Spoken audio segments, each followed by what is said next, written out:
There are some things we aren't meant to see. Things that don't belong in our world. They show up in the corners of our vision, in the gaps between streetlights, in the silence between footsteps. You ignore them and you keep walking. That's what you're supposed to do. You're not supposed to stop and stare. And most of all, you're not supposed to smile back. This recording is a recovered transcription from an anonymous source. Its contents have been verified for archival purposes.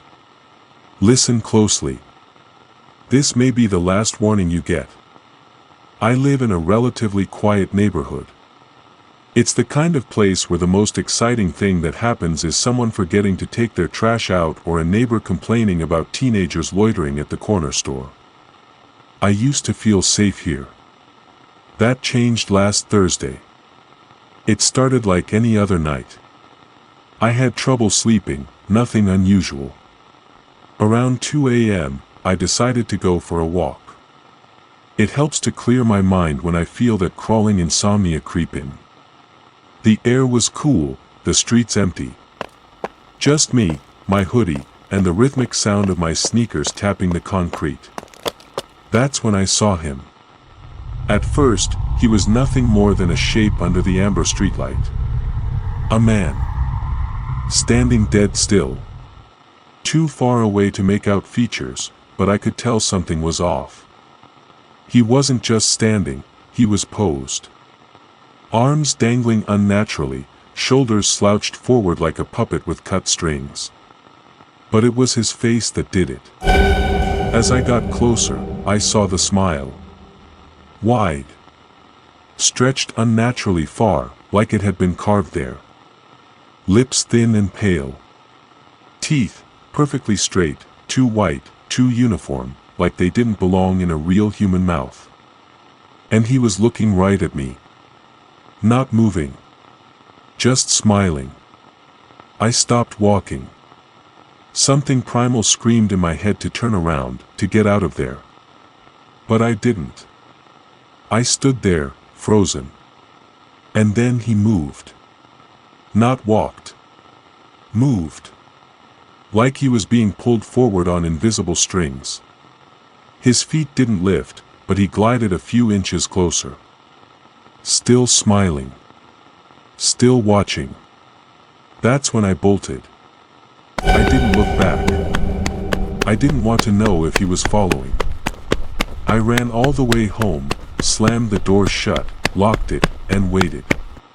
Minutes passed. Hours. I finally fell asleep with the hallway light still on. I told myself it was just a weird guy. Maybe on drugs. Maybe some messed up prank.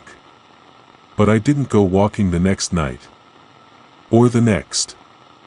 On Sunday night, I heard tapping. Not knocking.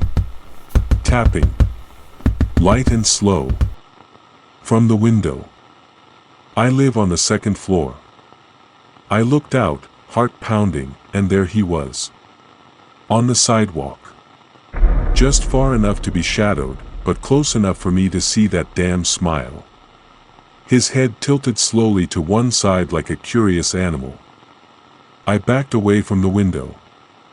I didn't sleep at all. Monday, I called the police. Filed a report. They said they'd send someone to patrol the neighborhood. Of course, they found nothing. But they promised to keep an eye out. I almost convinced myself it was over. Until I found the tape. VHS. Unlabeled. It was on my front porch inside a plain manila envelope. I don't own a VCR, but I borrowed one from my neighbor. What was on the tape still haunts me. Static at first. Then a faint humming noise. The camera must have been mounted on something because it barely moved. It showed a room, dimly lit, bare except for a chair in the center.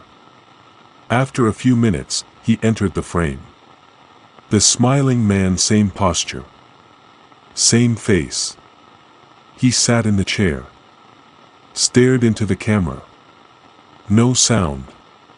Just that grin. And then, he spoke. But his lips didn't move. The words were layered under the static, distorted like they'd been fed through broken speakers.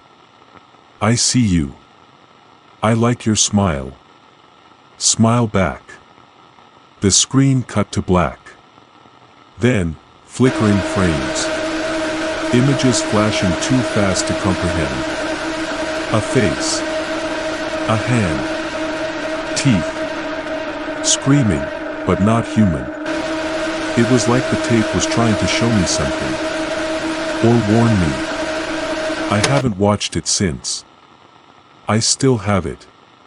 Locked away. But I dream about it every night. On Tuesday, I stayed home all day. I kept all the windows closed, all the lights on. At exactly 3:03 a.m., the power went out. Complete silence. No wind. No footsteps. Just the sound of breathing. Not mine. Closer. Closer. Right outside my bedroom door. I sat there, paralyzed. I don't know how long it lasted. When the lights came back, the hallway was empty. But the doorframe? Scratched. 3 perfect smile marks carved into the wood. I can't sleep anymore. I hear the tapping every night. I see the shadows move where they shouldn't. I think he's waiting. Watching. Maybe he's always been here. Some say he's not a person. That he's a fragment, an echo from a time before memory. A being that feeds on fear, on attention. The more you think about him, the closer he gets. That's why I shouldn't be telling you this. That's why I shouldn't have recorded this entry. Because now, you've heard it. You've pictured his face. You've imagined his grin. And somewhere, in the static between moments, he's smiling. Just for you. If you hear tapping tonight, don't look. If you see someone too still on the street, don't smile back.